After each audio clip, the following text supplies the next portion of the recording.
What up, everybody? Just wanted to say a big thank you to everybody who's supported Lockdown Universe for the past 3 years. I really appreciate you. And if you've been thinking about a way to support, but you didn't have $1.99 to support for each month, that is okay. If you want to just buy me a coffee, there's an option for you to just buy me a coffee inside the description of each episode moving forward. So just highlight that, put it in your browser. You can go right there and buy me a coffee or 2 or 3. I like coffee. Who doesn't? And I would really appreciate it. And it would keep me awake enough to make more podcasts for you guys. So I would appreciate that. And just wanted to let you know. Thanks for that. And thanks for supporting the podcast. Let's get to the show.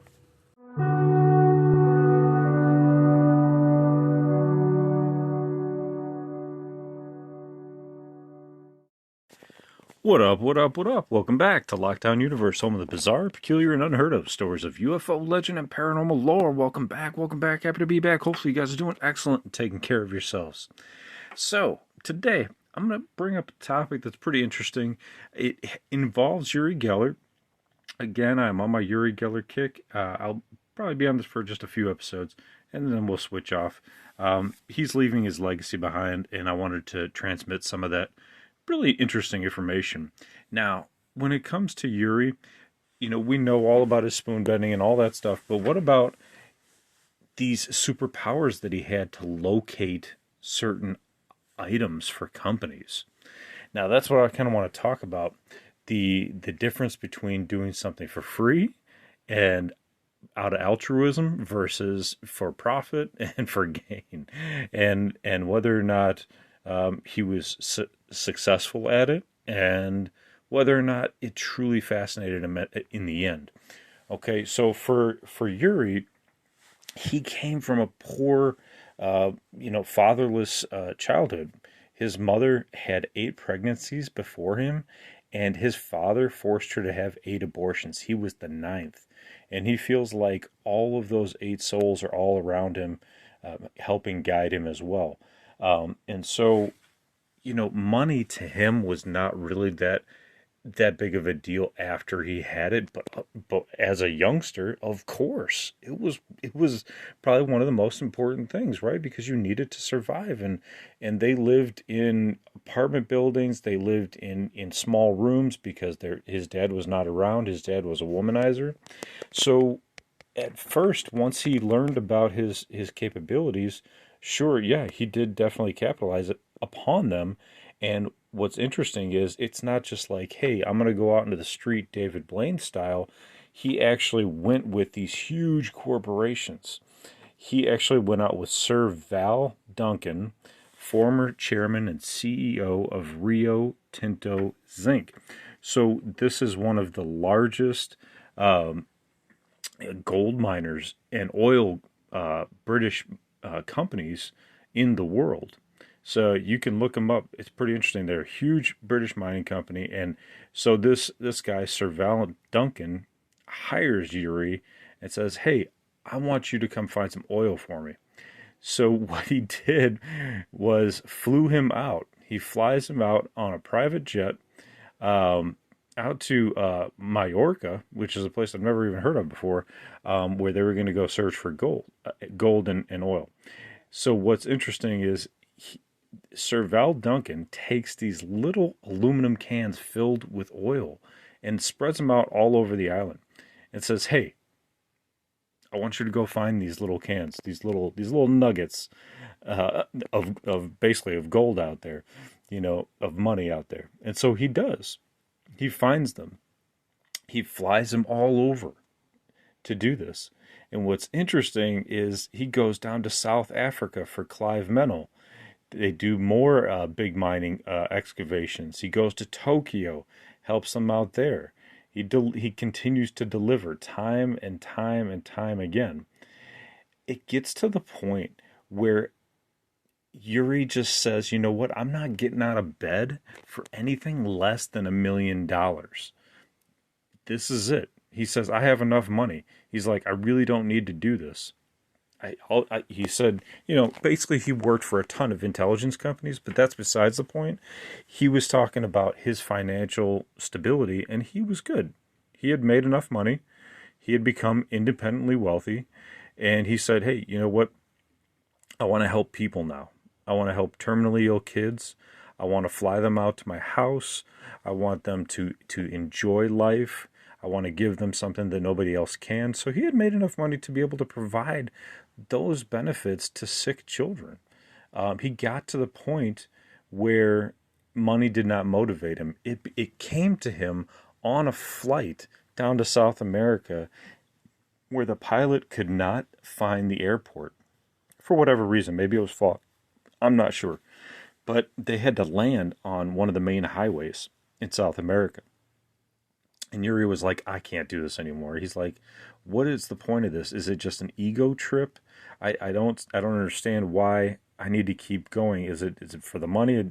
Money doesn't interest me anymore. So he took a sabbatical, basically, a 1-year sabbatical, to find spirituality.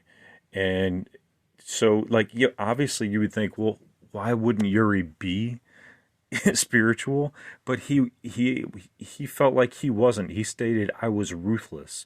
He stated that money was his main motivator, for a period of time. But after he had obtained enough money, he said, you know, all I want to do is help people. There's too much frenzy, too much fame. People think I'm fake. People think I'm real. I'm kind of over it. And then he states, I got sick. So he gets sick, and he states that he took this sabbatical, learned about spirituality. He packed up. He went to go hang out with his brother-in-law, and they disappeared into a forest in Fuji, near Mount Fuji. They lived in the forest in a tiny hut for an entire year.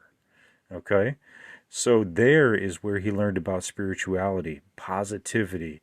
That's where he learned about meditation, inspiration, motivation, white light, not going towards these dark projects where the CIA wanted to see if he could stop a pig's heart. They actually brought him into a room in the CIA over in Massachusetts, and they said, hey, it was just an all-white room with a pig in the middle of it. And they said, we want you to stop his heart. And Yuri froze, and he was terrified because he was an animal lover.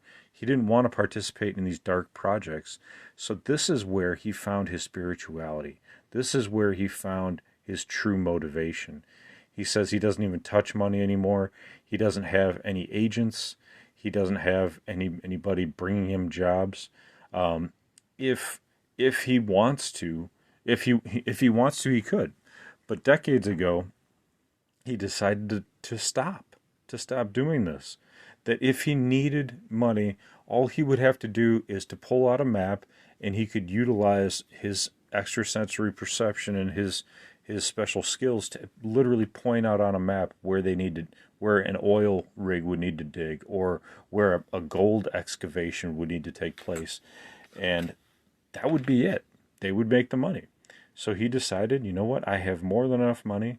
I just want to take care of people. I just want to make sure everybody's safe. And if there's something special, if there's a special mission that, the government needs, or, that will help people, I'll take it on. But that's really it. So it's fascinating to see how his life really did change from kind of a profiteering standpoint to where I'm not going to get out of bed for $1 million to he had this spiritual awakening. He got sick, took a year off, became spiritual, understood himself, his motivations, his desires, and then moved towards those to heal and to provide for sick children and to provide for the world. So fascinating stuff, really interesting stuff. We're going to talk about what's at the center of the earth, what Yuri tells us is at the center of the earth, and what's really special that's right in front of our faces that you might actually be wearing in the next episode. Now, just before I go, there are many healers out there that do things for free. Charlie Goldsmith is one of them. He heals people for free. He has 2 companies. He heals people for free. I've done podcasts about him. Amazing guy. You can go on YouTube, and he actually does recorded healings. You can go and listen to them, and you might be able to gain healing for yourself simply by watching these recordings. People have reported it, reported feeling better, and he focuses on certain parts of the body. Go listen to him. I'm telling you, you will feel better. There's a lot of these people that do have these special powers. Some of them do go towards the money because we do need money to survive. And some people are drawn towards the dark side, and then they might realize, hey, this isn't the way I want to go. I want to veer off. I want to go towards the light. And so it's fascinating how different people can turn around. I'm not saying Yuri was bad in his younger years at all, but I think that anytime you have powers, they can lead you one way and they can lead you another. So I will leave you with that. I'm going to bring up a really interesting topic on the next episode. Yuri claims to know what's at the center of the earth and what's powering the earth, as well as what's powering some things that might be on your body right now. So tune in. I hope you guys are taking care of yourselves physically, spiritually, emotionally, following through on your hobbies and your goals and your dreams. And as always, continue to question the universe around you. You have positivity and power within.